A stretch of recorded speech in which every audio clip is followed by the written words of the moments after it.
আচ্ছা, এই যে গতকালকে রাত্রে যে ডাকাতি হয়েছে, ডাকাতি সংগঠিত হয়েছে, এই ঘটনায় কোম্পানিগঞ্জ থানায় কি আপনারা কোনো লিখিত অভিযোগ দিয়েছেন কিনা? আমি এখনো পর্যন্ত কোনো অভিযোগ দিইনি। তবে আমার মোটরসাইকেলে যেহেতু কাগজপত্র প্রয়োজনীয় কাগজপত্র নেই, সেই জন্য মোটরসাইকেলের সুবিধাতে আমি হয়তো একটা জিডি করার পরিকল্পনা করছি। তবে আমি মামলা নিতে চাইনি। আর আমি সর্বোপরি প্রশাসনকে অনুরোধ করবো যেন তারা রাস্তার টহলটা যেন জোরদার করে, যেন রাস্তায় কোনো প্যাসেঞ্জার যেন হয়রানির সম্মুখীন না হয়।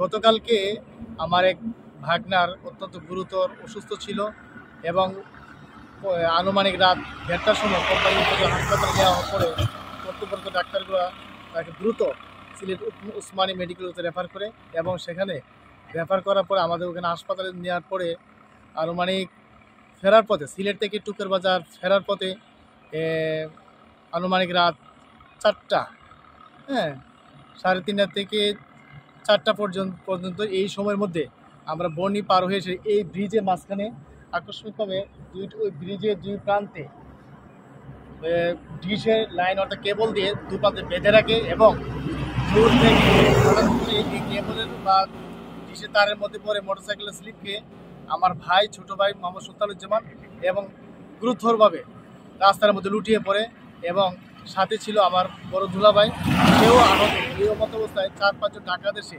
তাদেরকে মোবাইল, টাকা পয়সা এবং আমার মোটরসাইকেলের লাইসেন্স, ড্রাইভিং লাইসেন্স এবং ট্যাক্স কার্ডের সব কিছু নিয়ে গেছে এবং নগদ টাকা পয়সা সহ নিয়ে গেছে।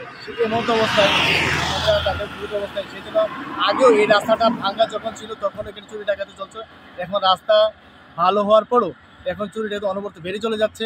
সেই জন্য আমি প্রশাসন সহ কোম্পানির সকল শ্রেণীর মানুষকে আমরা বলবো, কোম্পানির মধ্যে সুনাম রক্ষার্থে শুধু আমার ভাই নয়, একটা পরিবারে একটা আহত হওয়া, একটা নিহত হওয়া, একটা পরিবারে শুধু সেই নয়, একটা পরিবারে সুখাহত পরিবেশ সৃষ্টি হয়। সেই জন্য আমি সুপ্রিয় কোম্পানিবাসী করবো এবং সকল সচেতন মানুষকে বলবো, আমাদের এই চুরি ডাকাতির যেন এই রাস্তার মধ্যে যেন না হয়। আমরা কোম্পানি সেই জন্য কোম্পানির প্রশাসন সহ সংশ্লিষ্ট অধিক সকল কর্তৃপক্ষকে আমি সুদৃশ্য কামনা করছি।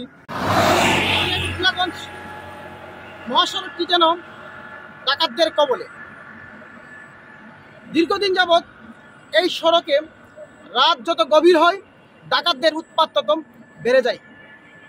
আগস্ট পরবর্তী সময়ে এই সড়কে থানা পুলিশের বিশেষ একটি টিম টহল থাকলেও দীর্ঘদিন যাবৎ এই রাস্তা দিয়ে গভীর রাতে চলাচলকারী যাত্রী সাধারণরা অভিযোগ করে আসছে, দীর্ঘদিন যাবৎ তেলিখাল থেকে বর্ণি পর্যন্ত যে রাস্তাটি রয়েছে, যে স্থানটি রয়েছে, সেই স্থানে দীর্ঘদিন যাবৎ ডাকাতি করে আসছে এবং তারই একটি ঘটনা গতকালকে রাত আনুমানিক 3টা থেকে 4টার মধ্যে ঘটেছে।